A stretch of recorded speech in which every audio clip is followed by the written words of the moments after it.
Okay, आज हम आइन वेव्स को डिस्कस करने जा रहे हैं।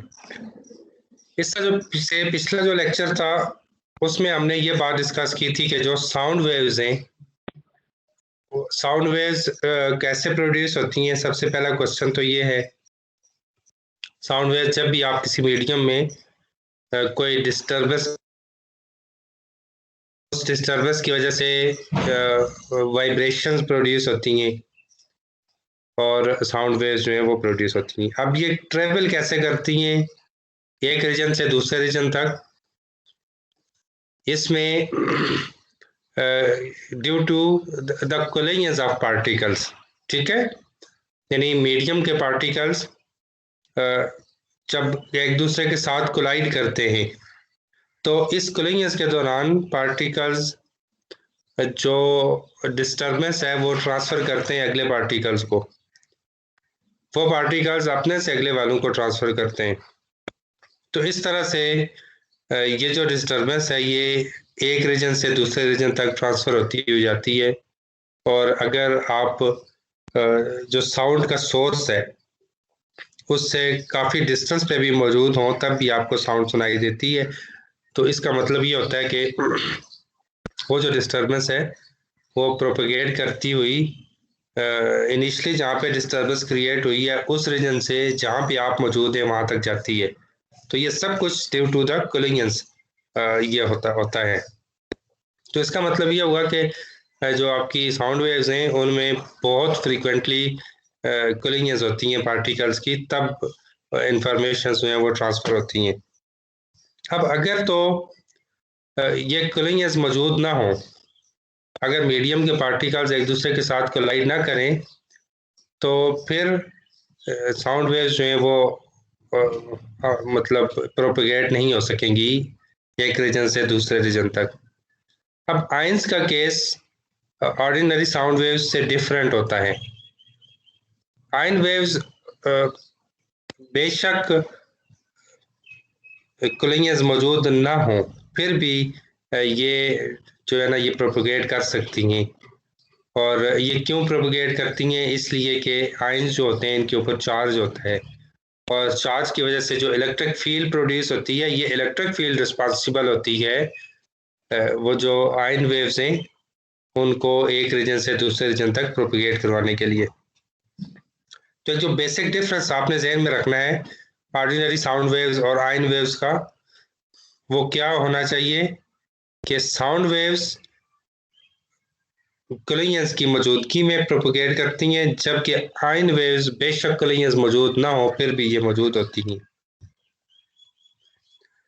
अब इसमें आइन वेव्स में चूंकि हम आइन्स की मोशंस को डिस्कस करेंगे और जब आप एक कंपैरिजन करके देखते हैं इलेक्ट्रॉन्स और आइन्स के मैसेज का तो आप देखते हैं कि आइन्स बहुत मैसिव पार्टिकल्स हैं इलेक्ट्रॉन्स के मुकाबले में, और इलेक्ट्रॉन्स इतने लाइटर पार्टिकल्स होते हैं कि उनके मेस को हम आयन मेस के मुकाबले में ऑलमोस्ट ज़ीरो एज्यूम कर लेते हैं। तो यहाँ चूंकि मैसिव आयंस की मोशन इन्वॉल्व है इसलिए ये जो ऑसिलेशंस होंगी हम इनको लो फ्रीक्वेंसी ऑसिलेशंस का नाम देंगे, और वो ऑसिलेशन जो इलेक्ट्रॉन्स की वजह से होती हैं वो हाई फ्रीक्वेंसी ऑसिलेशंस होती हैं। और हम यहाँ पे फिर प्लाज्मा अप्रॉक्सीमेशन को यूज़ करेंगे, और प्लाज्मा अप्रॉक्सीमेशन के केस में जो इलेक्ट्रॉन की डेंसिटी और आयन की डेंसिटी है इसको हम अप्रॉक्सीमेटली इक्वल एज्यूम कर लेते हैं।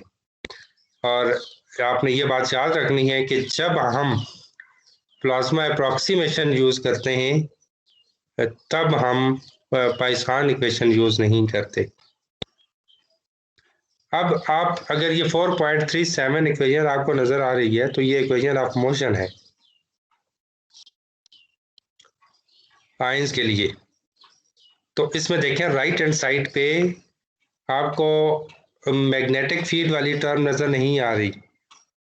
राइट हैंड साइड पे जो फर्स्ट टर्म है ये लॉरेंट्ज फोर्स टर्म है, और जब आप मैग्नेटिक फील्ड की मौजूदगी में इस टर्म को लिखते हैं तो E plus v cross B होता है और E of n by multiply हो रहा होता है। तो यहाँ पे जो केस है इसमें मैग्नेटिक फील्ड मौजूद नहीं है, इसलिए मैग्नेटिक फील्ड वाली टर्म जीरो हो गई और लॉरेंट्ज टर्म में सिर्फ आपको इलेक्ट्रिक फील्ड वाली टर्म नजर आ रही है, ई एन इंटू ई इलेक्ट्रिक फील्ड। और सेकंड टर्म जो है ये प्रेशर ग्रेडियंट है। और आप देखें थोड़ा सामने इसको आगे एक्सपेंड करके लिखा हुआ है।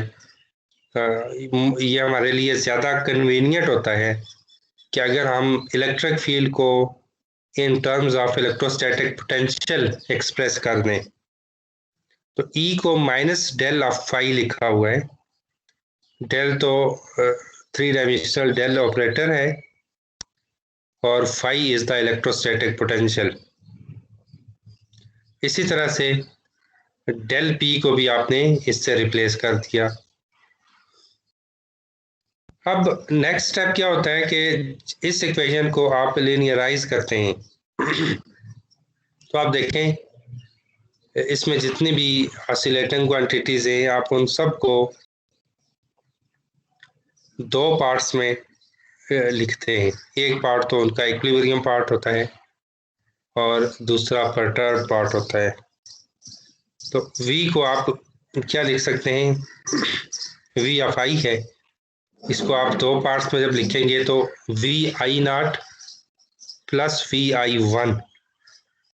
वी आई नॉट जो है वो इक्विलिब्रियम पार्ट है, वो ज़ीरो होता है और वी आई वन हम यहाँ पे रखेंगे। इसी तरह से आप आगे भी देखें, इलेक्ट्रिक फील्ड आपकी है ई नॉट प्लस ई वन है, तो ई नॉट तो इसका इक्विलिब्रियम पार्ट नहीं होता। इलेक्ट्रिक फील्ड उस वक्त प्रोड्यूस होती है जब परटर्बेशन होती है, तो इस वक्त जैसे यहाँ ई वन आ जाएगा। या अगर आप इसकी जगह phi nought plus phi one रखें तो फाई नॉट इक्विलिब्रियम पार्ट है, तो जब आप डेल ऑफ फाई नॉट करेंगे तो इक्विलिब्रियम में तो कोई चेंज नहीं आती इलेक्ट्रोस्टैटिक पोटेंशियल में, तो इसका मतलब है उसका डेरिवेटिव भी ज़ीरो होगा। तो इस तरह से हम इनको लीनियराइज करते हैं और सेकंड स्टेप में फोरियर ट्रांसफॉर्म अप्लाई करते हैं। तो आपको पता है कि हम पार्शियल बाई पार्शियल टी को माइनस आयोटा ओमेगा से और डेल को आयोटा के से रिप्लेस कर देते। तो ये दोनों काम आप करें इक्वेशन 4.37 के साथ कि फर्स्ट स्टेप में इसको आप लीनियराइज करें और सेकंड स्टेप में आप फोरियर ट्रांसफॉर्म इसके ऊपर अप्लाई करें, तो अल्टीमेटली हमारे पास 4.38 जो इक्वेशन है ये आ जाएगी।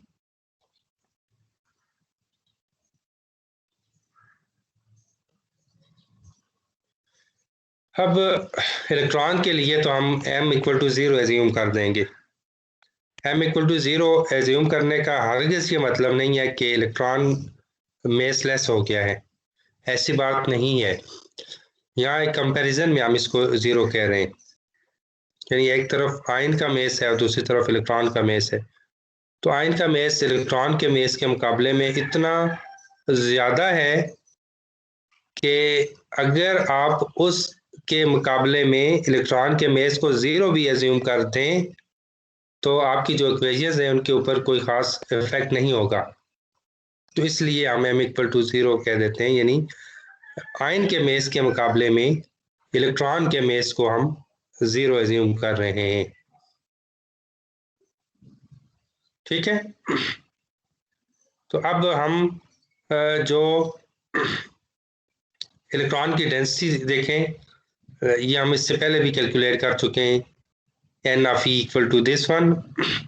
और इसमें अगर तो ये एजम्पशन ली जाए कि e phi one is smaller than k T e, तो फिर आप ये जो एक्सपोनेंशियल वाली टर्म है ना, इसको आप टेलर सीरीज से एक्सपेंड कर सकते हैं।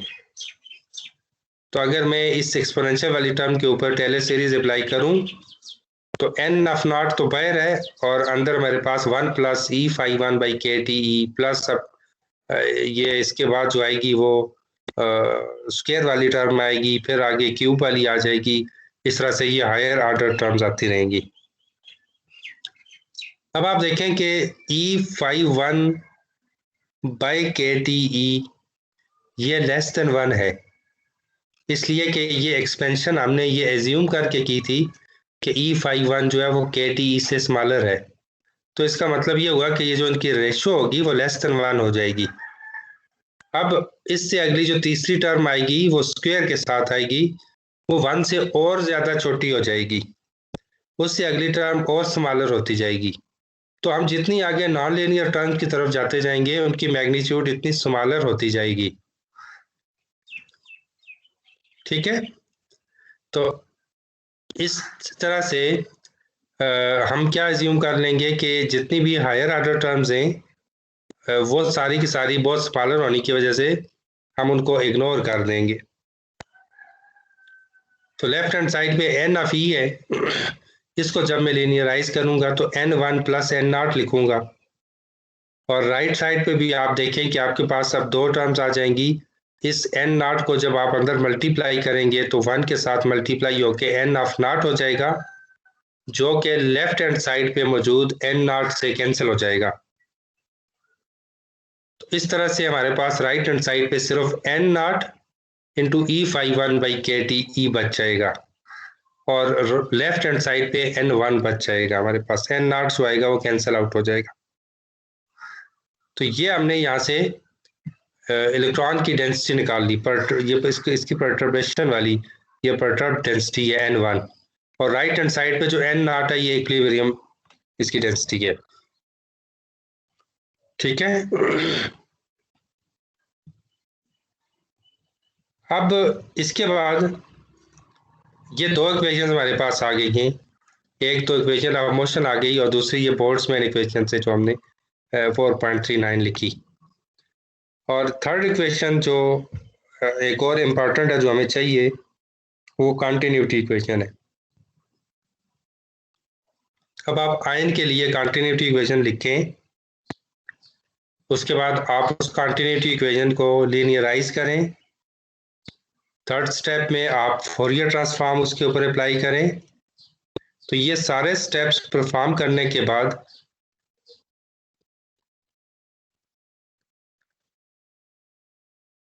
आपको, अब आप इस केस में अगर देखें तो हमारी जो मॉडल इक्वेशंस हैं वो तीन आ गई हैं। कौन कौन सी तीन है? एक 4.38 जो इक्वेशन ऑफ मोशन से आई, 4.39 बोल्ट्जमैन इक्वेशन से, और एक 4.40 ये जो इक्वेशन ऑफ कंटिन्यूटी से हमने निकाली। तो ये तीन इक्वेशंस हैं जिनको हम साइमल्टेनियसली सॉल्व करेंगे तो हमें आयन एकूस्टिक वेव्स का या आयन वेव्स का डिस्पर्शन रिलेशन मिल जाएगा। ठीक है, अब आप क्या करें, 4.39 से n1 की वैल्यू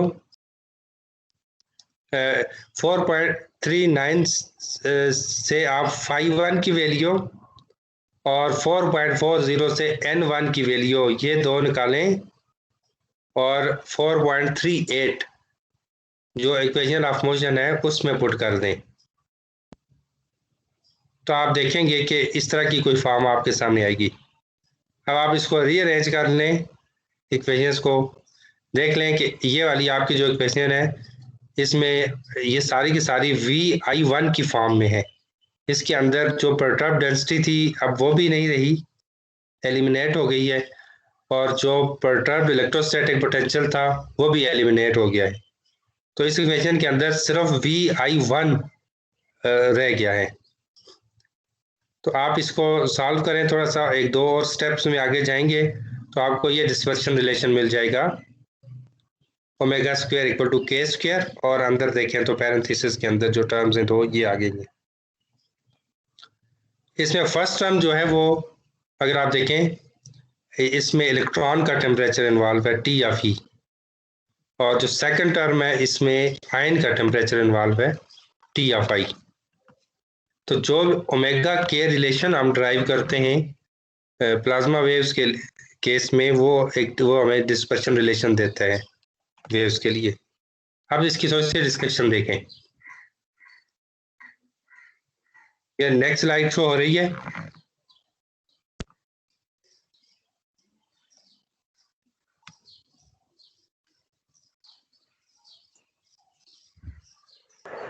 इसमें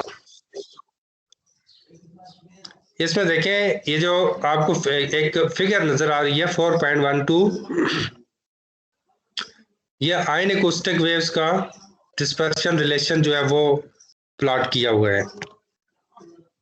यानी हॉरिजॉन्टल एक्सेस के अलांग हमने वेव नंबर के ले लिया और वर्टिकल जो इसका एक्सेस है वहां पे हमने ओमेगा ये फ्रीक्वेंसी ले ली। तो अब आप देख रहे हैं कि ये इस तरह की एक हमारे पास एक इसका रिलेशन आ गया। ये एक स्ट्रेट लाइन है जो ऐसे ऊपर जा रही है, ठीक है। तो ओमेगा बाई के जब आप निकालेंगे तो वो ये आ जाएगा 4.41 में। यहाँ पे वी ऑफ एस ये साउंड स्पीड है प्लाज्मा में। अब इसमें देखें अगर तो जो आयंस होते हैं ना, आयंस वन डायमेंशनल कंप्रेशन सफर करते हैं जब वो प्लेन वेव्स में मतलब जब प्लेन वेव्स प्रोपेगेट करती हैं प्लाज्मास के अंदर, तो उन प्लेन वेव्स की प्रोपेगेशन की वजह से आयंस में वन डायमेंशनल कंप्रेशन अकर होती है। तो इसकी वजह से यहाँ पे जो गेमा आई है वो आपको नजर आ रहा है सेकंड टर्म के साथ, गेमा आई इंटू के टी आई, ठीक है। तो इस हमारे इस केस में के जो गेमा आई है वो 3 होगा। इन आयंस के मुकाबले में इलेक्ट्रॉन्स जो होते हैं वो बहुत फास्टली मूव करते हैं, ठीक है। मतलब इन आयंस के मुकाबले में ये जो वेव्स हैं, वेव्स के मुकाबले में जो इलेक्ट्रॉन की मोशन होती है वो बहुत फास्ट होती है और बहुत जल्दी ये एक थर्मल इक्विलिब्रियम में आ जाते हैं इलेक्ट्रॉन्स हर जगह के ऊपर। तो इस तरह से हम ये कहते हैं कि ये जो इलेक्ट्रॉन्स हैं दीज आर आइसोथर्मल, और आइसोथर्मल होने की वजह से जो गेमा ऑफ ई होगा वो 1 हो जाएगा। अदरवाइज ये जो फर्स्ट टर्म है पैरेंथेसिस के अंदर, इसके में भी आपको यहाँ गेमा ई लिखा हुआ नजर आता। जिस तरह सेकंड टर्म के साथ गेमा आई है, ऐसे ही फर्स्ट टर्म के साथ भी गेमा ई होता। तो अगर आप यहाँ गेमा ई लिख भी लेते हैं तो आगे चल के आप उसमें इस बात को एक्सप्लेन करते हैं कि इस केस में गेमा ई जो है वो 1 है, और 1 होने का मतलब ये है कि इलेक्ट्रॉन्स आर आइसोथर्मल। और ऐसा क्यों है कि आइसोथर्मल क्यों है? इसलिए कि इनकी जो मोशन है वो जो वेव्स हैं उनके मुकाबले में बहुत फास्ट है, तो ये जल्दी जल्दी थर्मल इक्विलिब्रियम में आ जाते हैं। अच्छा, अब एक आप बेसिक डिफरेंस देखेंगे between the dispersion curves of ion waves and electron waves. इससे पहले हम इलेक्ट्रॉन वेव्स का जो डिस्पर्शन कर्व है उसको इन डिटेल हम डिस्कस कर चुके हैं, जिस पे अगर आपको याद हो तो हमने इसकी जो थर्मल स्पीड है उसका कर्व भी प्लॉट किया था, फेस स्पीड वाला कर्व भी प्लॉट किया था, और जो उसकी ग्रुप वेलोसिटी थी उस वाला कर्व भी हमने प्लॉट किया था। और फिर हम तीनों को 1 बाई 1 हमने डिस्कस किया था, और 2 डिफरेंट रीजन्स में हमने इलेक्ट्रॉन प्लाज्मा वेव्स की डिस्कशन की थी। एक उसका जो रीजन था वो लॉन्गर वेव लेंथ के लिए उसका बिहेवियर डिफरेंट था, और शॉर्टर वेव लेंथ के लिए उसका बिहेवियर डिफरेंट था। तो दोनों केसेस को हमने अलग अलग से डिस्कस किया था, और आपने देखा था कि लॉन्गर वेव लेंथ के लिए जो इलेक्ट्रॉन प्लाज्मा वेव की स्पीड है वो डिफरेंट है, और शॉर्टर वेव लेंथ के लिए डिफरेंट है, ठीक है। तो किसी एक रीजन में उसकी स्पीड जो थर्मल स्पीड थी इलेक्ट्रॉन की उनसे स्मॉलर थी, और किसी दूसरे रीजन में उससे लार्जर हो गई थी। तो इस तरह से आपने वहाँ पे उसको डिस्कस कर लिया था। और अभी आप ये ऊपर जो फिगर 4.12 है इसमें आयंस वेव्स का डिस्पर्शन कर्व आप देख रहे हैं। तो क्या डिफरेंस इन दोनों में है? जो प्लाज्मा ऑसिलेशंस होती हैं वो कांस्टेंट फ्रीक्वेंसी वेव्स होती हैं, ठीक है। यानी वो उनकी जो ऑसिलेशन होती है वो उसकी फ्रीक्वेंसी कांस्टेंट होती है, और अगर वो आगे प्रोपगेट करती हैं ये प्लाज्मा ऑसिलेशंस तो उनकी वो प्रोपगेशन किसकी वजह से होती है? Due to the thermal motions of electrons, जो उनकी थर्मल मोशंस है। और मैं आपको पहले ये बात बता चुका हूँ इलेक्ट्रॉन प्लाज्मा वेव्स के केस में कि अगर जो थर्मल मोशंस हैं उनको हम नेग्लेक्ट कर दें, अगर हम टीई को, इलेक्ट्रॉन के टेम्परेचर को इग्नोर कर दें, ज़ीरो कंसीडर कर दें, तो फिर सिर्फ प्लाज्मा ऑसिलेशंस रह जाती हैं, तो वेव प्रोपगेट नहीं करती। तो ये जो प्रोपगेशन ऑफ वेव्स है ये किसकी वजह से होती है? This is due to the thermal motions.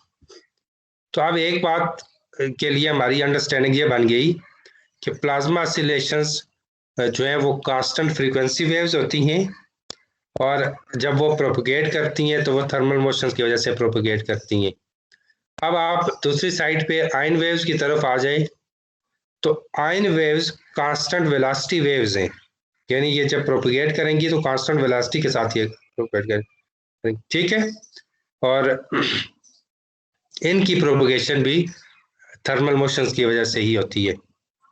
तो आप किसी भी केस में, चाहे इलेक्ट्रॉन प्लाज्मा वेव्स हैं चाहे आयन वेव्स हैं, अगर आप थर्मल मोशंस को इग्नोर करते हैं तो दोनों केसेस में फिर वेव्स की प्रोपगेशन नहीं होगी। तो प्रोपगेशन दोनों में due to the presence of thermal motions है। और जो दूसरा बेसिक डिफरेंस है वो क्या है कि plasma oscillations constant frequency waves हैं, और आयन वेव्स जो हैं these are basically constant velocity waves. दूसरी बात यह है कि आयन वेव्स के लिए जो ग्रुप वेलोसिटी होती है वो फेज वेलोसिटी के इक्वल होती है। अब ऐसा क्यों होता है? इसका इसका फिजिकल मैकेनिज्म क्या है इसके पीछे, क्यों ग्रुप वेलोसिटी और फेज वेलोसिटी जो है वो दोनों इक्वल होती हैं, इसको थोड़ा सा डिस्कस कर लेते हैं। आप पहले इलेक्ट्रॉन प्लाज्मा ऑसिलेशंस को देखें। इलेक्ट्रॉन प्लाज्मा ऑसिलेशंस ड्यू किसकी वजह से होती हैं? ये होती हैं इलेक्ट्रॉन्स की वजह से। और इस केस में आयंस चूंकि बहुत हैवी होते हैं, इसलिए हम इलेक्ट्रॉन्स के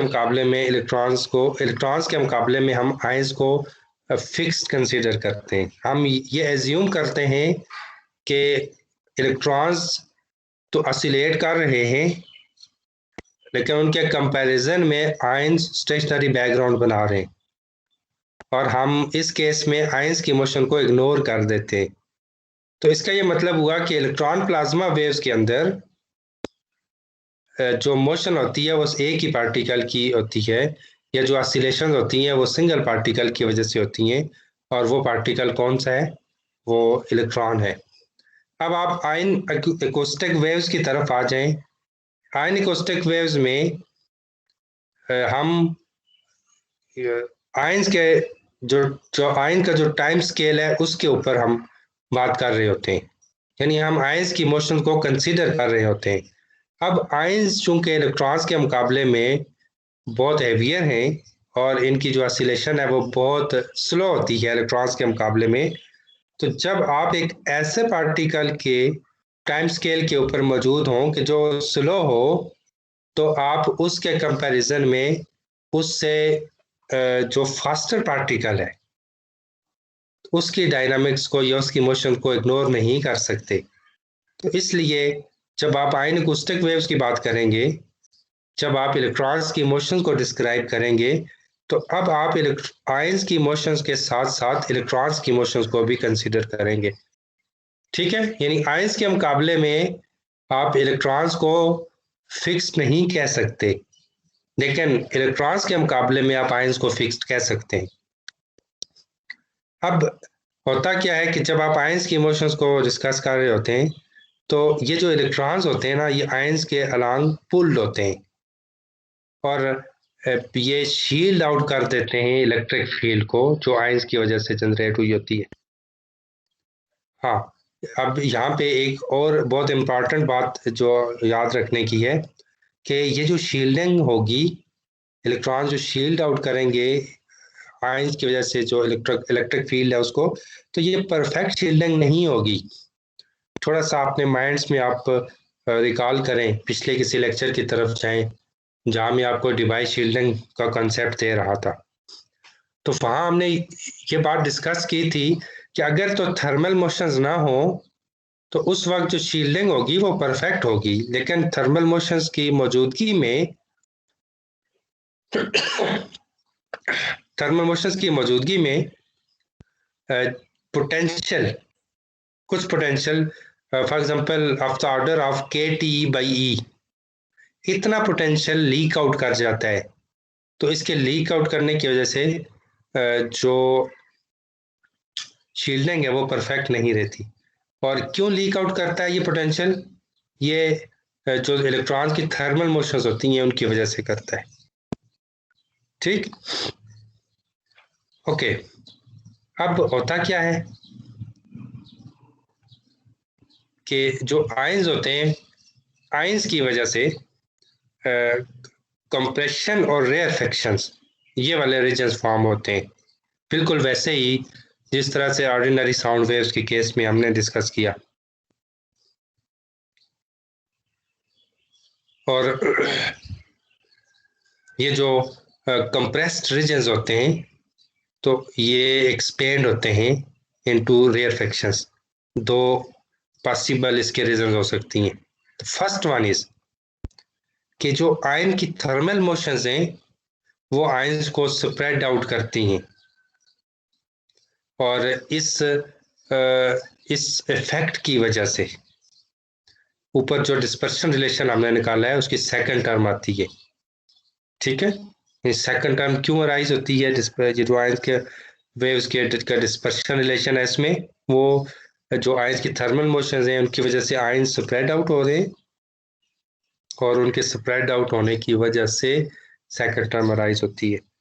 सेकेंडली ये है कि जो आयन बंचेस हैं दीज आर पॉजिटिवली चार्ज, चूंकि आयंस के ऊपर पॉजिटिव चार्ज होता है और इस चार्ज की वजह से ये डिस्पर्स हो जाती हैं, चूंकि मतलब इलेक्ट्रिक फील्ड वहाँ मौजूद होती है, तो उसकी वजह से अब ये जो फील्ड है, ये फील्ड इसका एक लार्ज पोर्शन जो होता है वो इलेक्ट्रॉन्स की वजह से शील्ड आउट हो जाता है।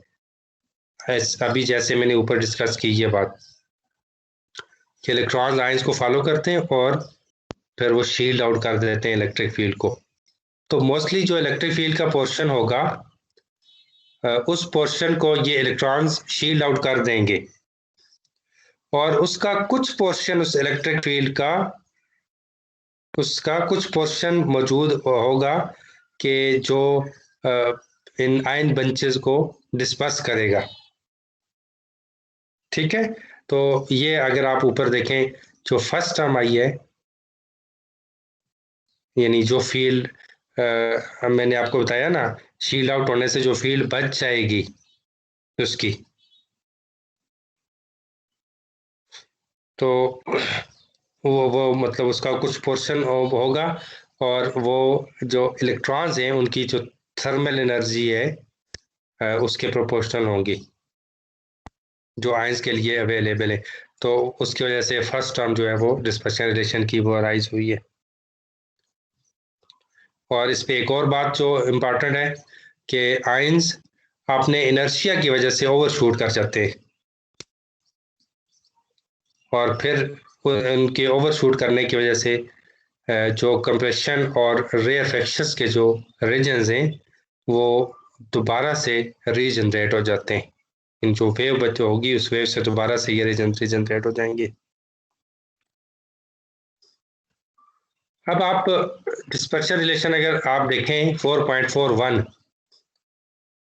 तो इसमें अगर तो सेकंड टर्म इसकी जीरो भी हो जाए, उसके रूट के अंदर जो सेकंड टर्म मौजूद है गेमा आई के टी आई, अगर ये जीरो भी हो जाए तब भी ओमेगा बाई के इक्वल टू के टी ई बाई एम बच जाएगा,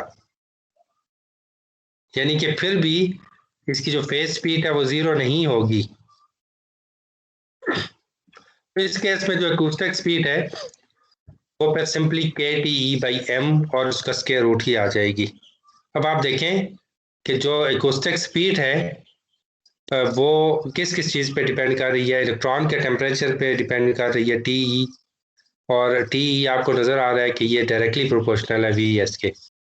और सेकंड जो है वो आयन का मेस जो डिवाइड होके आ रहा है, तो इसका मतलब है कि ये दोनों acoustic speed और mass of the ion, these are inversely proportional.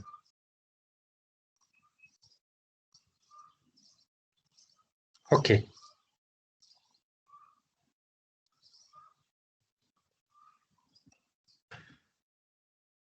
Next आप देखें कि ये जो प्लाज्मा अप्रोक्सीमेशन है, इस ये कहाँ पे वैलिड होता है, किन कंडीशंस में हम इसको यूज करते हैं? अभी आपने ये बात देखी है कि ये जो केस हमने डिस्कस किया है आयन वेव्स का, इसके अंदर हमने प्लाज्मा अप्रोक्सीमेशन को यूज किया है। तो अब ये थोड़ी सी इक्वेशंस आपको नजर आ रही हैं, ये फेमस इक्वेशंस हैं, बार बार हम इनको डिस्कस करते आए हैं कि आयन वेव्स की वेलोसिटी को ड्राइव करने के लिए हम ये न्यूट्रलिटी कंडीशन हमने यूज की, कि जिसमें हमने ये एज्यूम किया था कि जो आयन की डेंसिटी है वो approximately equal to density of the electron है। ठीक। और हमने कहा कि इलेक्ट्रिक फील्ड यहाँ पे फाइनाइट है। अब हम ये देखते हैं कि क्या एरर जनरेट होता है इस प्रोसेस में। किस प्रोसेस में? कि जब हम प्लाज्मा अप्रॉक्सीमेशन यूज करते हैं, जब हम इलेक्ट्रॉन्स और आयंस की डेंसिटी को अप्रॉक्सीमेटली इक्वल एज्यूम करते हैं, तो उस वक्त क्या किस तरह का या कितना एरर जनरेट हो सकता है। ठीक है, हम ये एज्यूम करके चलते हैं कि इलेक्ट्रॉन्स और आयंस की डेंसिटीज इक्वल नहीं है, यानी कि आयन प्लाज्मा वेव्स को उसका डिस्पर्शन रिलेशन ड्राइव करने के लिए जो एजम्पशंस हमने ली थी, अब हम यहाँ उसके अपोजिट चलेंगे। वहाँ हमने इलेक्ट्रॉन्स और आयंस की डेंसिटीज को इक्वल एज्यूम किया था, अभी हम इलेक्ट्रॉन्स और आयंस की डेंसिटीज को इक्वल एज्यूम नहीं कर रहे हैं। अभी हम कह रहे हैं कि इलेक्ट्रॉन्स और आयंस की डेंसिटीज डिफरेंट हैं। तो अब हम देखेंगे कि क्या डिफरेंस आएगा इन दो केसेस में, जो पहले डिस्कस कर चुके हैं और जो हम अभी डिस्कस करने जा रहे हैं। ठीक है, तो याद रखें कि जब आप इलेक्ट्रॉन्स और आयंस की डेंसिटीज को अप्रॉक्सीमेटली इक्वल नहीं लेते, तो तब आप पाइसान इक्वेशन यूज करते हैं। और ये आपको नजर आ रही है कि ये पाइसान इक्वेशन है। राइट हैंड साइड पे पैरेंथेसिस के अंदर आपको इलेक्ट्रॉन और आयंस इनकी डेंसिटीज नजर आ रही हैं। तो ये कौन सी इक्वेशन है? ये आपको लीनियराइज इक्वेशन नजर आ रही है, ये वाली। यानी क्या किया हुआ है, हमने पाइसान इक्वेशन लिखी, उसको लीनियराइज किया और फिर उसके ऊपर फोरियर ट्रांसफॉर्म अप्लाई किया। तो ये तीनों स्टेप्स करने के बाद 4.43 जो आपके सामने है, ये हमें मिली। अब हमें पता है कि हम जो लीनियराइज बोल्ट्जमैन रिलेशन है उससे हम इलेक्ट्रॉन्स की डेंसिटी निकालते हैं, तो ये डेंसिटी आती है।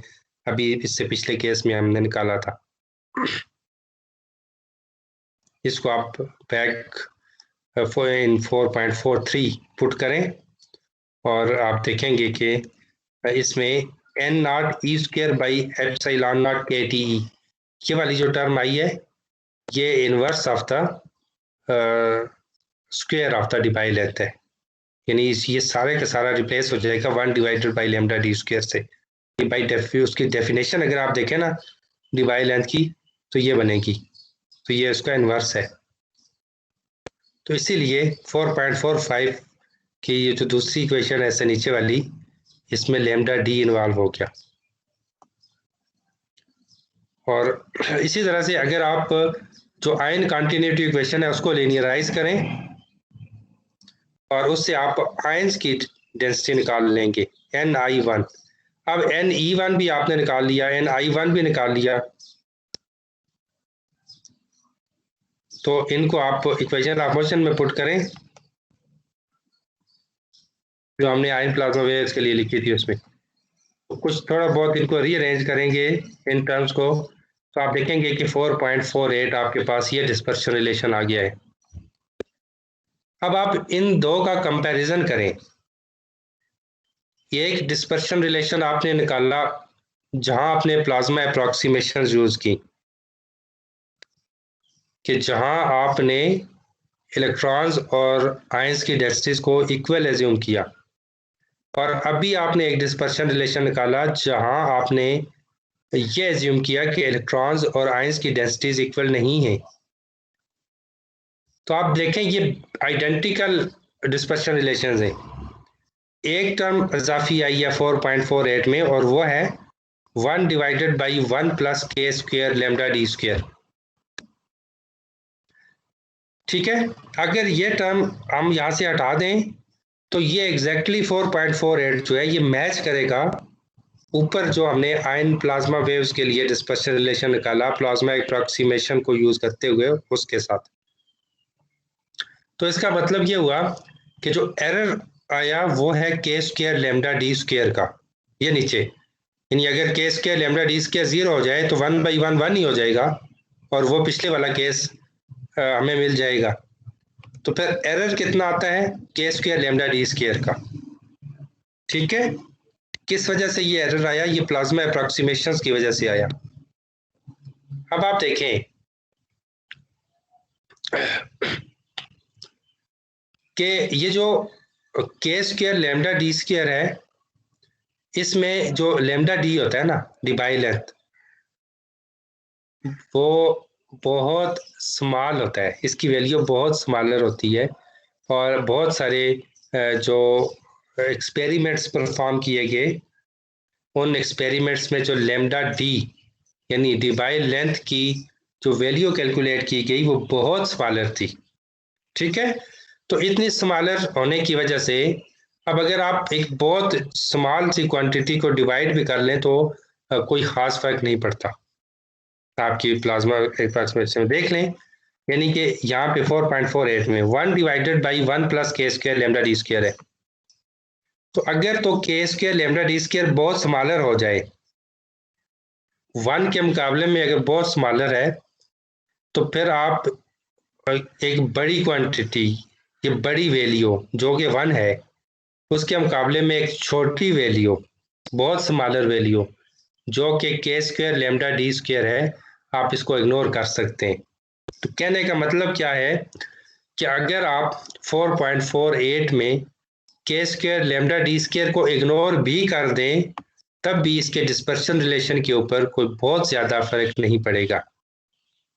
ठीक है, तो फिर यहां से क्या बात हमें समझ आती है, हमें यह बात समझ आई कि अगर हम प्लाज्मा अप्रॉक्सीमेशन यूज करें तो जो रिजल्ट्स आते हैं उनके अंदर कोई बहुत ज्यादा एरर नहीं आता, कोई बहुत ज्यादा डिफरेंस नहीं आता। तो इसका मतलब है कि मोस्टली हमारे जो केसेस हैं उनके अंदर हम प्लाज्मा अप्रॉक्सीमेशन यूज कर सकते हैं। ठीक है,